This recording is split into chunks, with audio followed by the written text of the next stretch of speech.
Hello বন্ধুরা, আমার এই নতুন ব্লগে অনেক অনেক স্বাগত জানাই। ছেলের এক্সাম চলছে, সকাল সকাল ফুল তুলে স্নান টান করে পুজোটা সেরে নিলাম।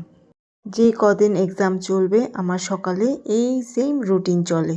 তারপর সকালে উঠে রান্নাবান্না সেরেই আমি স্নান পুজো করে তারপরে ছেলেকে নিয়ে স্কুলে দিয়ে আসি। শাশুড়িমা বানিয়ে দিয়েছে একটা ছোট্ট করে মালা, যেটা আমার ছেলে পরীক্ষাতে যাওয়ার আগে ঠাকুরকে প্রণাম করে গলায় পরিয়ে দেবে।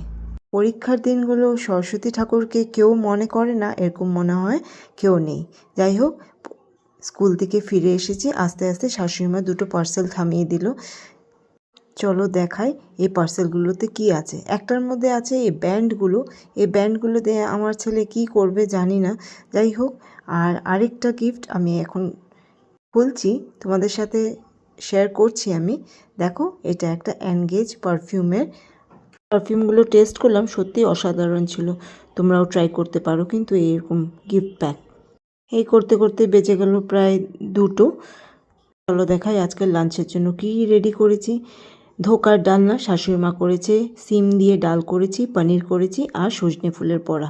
এই ছিল আমার সিম্পল সাদামাটা মেনু।